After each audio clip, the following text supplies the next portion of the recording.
Salut et bienvenue pour cette première séance de tutoriel sur la réalisation d'un chat en ligne avec les différentes technologies Laravel, Vue.js et les WebSockets. Alors, comme je vous l'ai annoncé déjà dans les groupes WhatsApp et sur mon serveur Discord, dans cette formation, nous allons apprendre à manier le framework Vue.js et combiner avec les WebSockets. Je suis sûr que vous savez déjà comment utiliser quand même les notions, même si c'est les notions basiques de Laravel. Je pense que vous, à travers déjà mes séances que j'ai eu à faire concernant le framework Laravel, j'espère que vous avez quand même pu apprendre beaucoup de choses.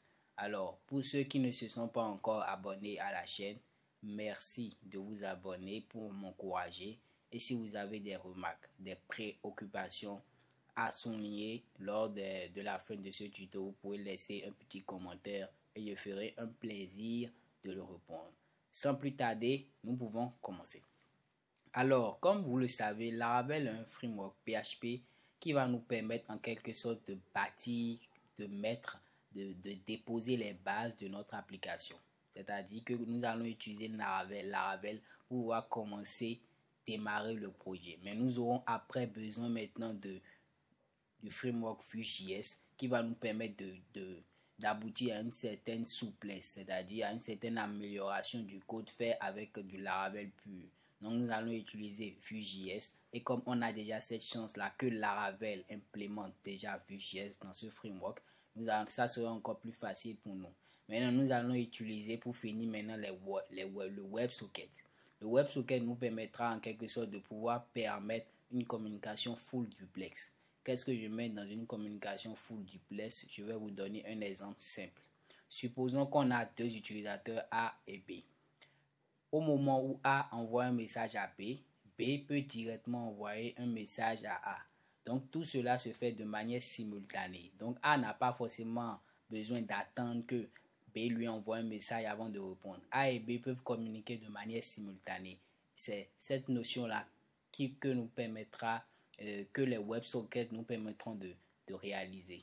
Donc, comme je viens de vous expliquer ça, comme on veut coder de manière professionnelle, c'est-à-dire qu'on veut pas, on veut appliquer vraiment les normes de manière professionnelle, nous allons quand même commencer déjà par représenter le diagramme de classe de notre application. Donc, sans plus tarder, on peut commencer.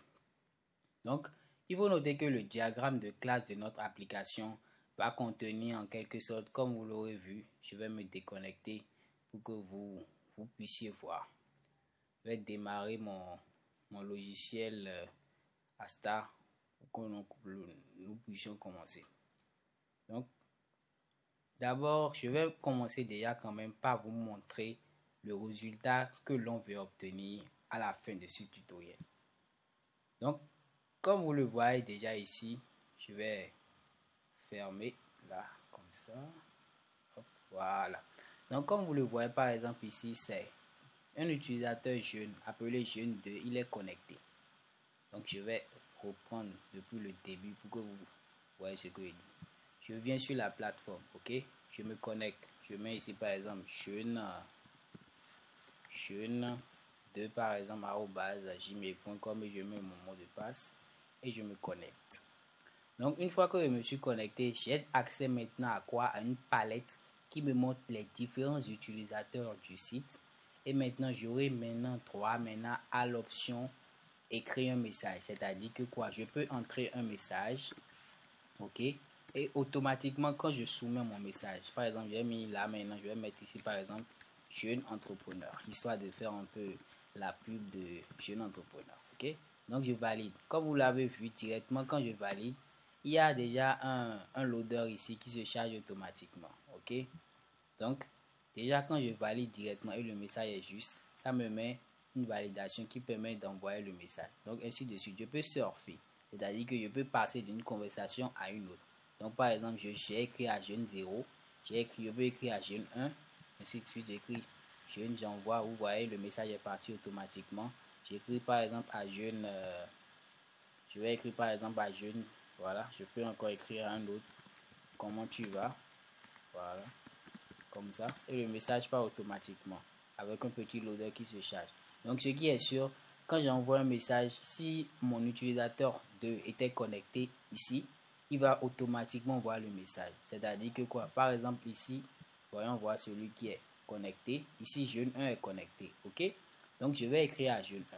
Par exemple, dans mon cas ici. D'autant que j'avais écrit à jeune 1. De telle manière que quand jeune 1 va venir au niveau de cet utilisateur-là, lui s'appelle jeune 2. Donc si je viens au niveau de jeune 2, je vais voir les différents messages que jeune 2 m'avait écrit. Et comme vous le voyez déjà, jeune 2 m'avait écrit bonjour, comment tu vas? Donc quand on va au niveau de jeune 2, on va voir ce qu'il avait écrit. Il a écrit bonjour, comment tu vas? Et lui, il a reçu ça, bonjour, comment tu vas? Ainsi de suite, ainsi de suite. Il faut noter que nous allons faire des vérifications aussi assez pointues, de telle manière que l'utilisateur ne pourra pas rentrer le message vide. Par exemple, dans ce cas-là, s'il vient ici et il tape entrée et le message, il n'a rien entré, on lui dit the content field is required. Donc ça, c'est cette notion-là. C'est ça, en quelque sorte, c'est comment dire, c'est du JavaScript mélangé à du Vue.js qui nous permet de faire un truc comme ça. Donc, de telle manière que quand l'utilisateur ne met rien, il soumet, on lui dit qu'il doit entrer quelque chose. Et une fois qu'il envoie, qu'il écrit quelque chose et il soumet, le loader se charge et l'envoie. Donc voilà ce que l'on veut obtenir. Alors matérialisons ça avec Asta. Donc je vais aller au niveau de mon diagramme de classe et je vais, voilà, je charge, il prend son temps. Donc voilà, enfin il s'est chargé. Donc j'ai besoin, comme je vous l'ai dit tout à l'heure, j'ai besoin d'une classe utilisateur. Ok, donc je vais mettre ici users. Ok, et comme je dis users, un users est caractérisé par son ID. Après son ID, on a quand même, après l'ID, on a l'email. Après l'email, on peut avoir le password. Donc, maintenant, comme action qu'il peut faire, il peut s'inscrire. Donc, s'inscrire, inscrire. Donc, à part cette action-là, il peut aussi se connecter. Donc, connecter. Juste pour parler de ça. Donc, à part ça, maintenant, on aura une table conversation. Ok? La table conversation. Donc, cette table-là va contenir, comme vous le savez, l'id qui est toujours auto-incrémenté. À part l'id, maintenant, nous avons l'id de celui qui a envoyé le message. Maintenant, on a l'id de celui qui a reçu le message. Receive. À part ça, on a aussi le content, c'est-à-dire le contenu du message, content.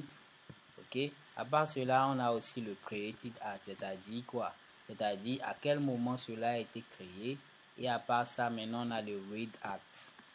Read at, c'est-à-dire à quel moment le destinataire a lu ce message-là. Donc comme action ici, on va pas parler de ça. C'est pas encore assez pointu, mais on pourra plus développer de telle manière que l'utilisateur pourra quand même chercher des amis, s'inscrire avant de pouvoir chatter avec un utilisateur. Donc tout cela dépendra de notre évolution dans ce projet-là. Donc à part ces deux tables-là, on peut aussi avoir la table information. Ou au lieu d'une table information, on peut parler d'une table message. Ok, message, voilà. Donc cette table message là va contenir quoi? Cette table message va contenir, comme vous le savez, l'id qui est toujours auto-incrémenté. À part cela, nous avons, à part l'id, nous avons le message, oui, on peut laisser ça comme ça, message. À part message, on a toujours celui qui a envoyé le message, ID message. Donc, Messenger. Donc, à part cela, on peut avoir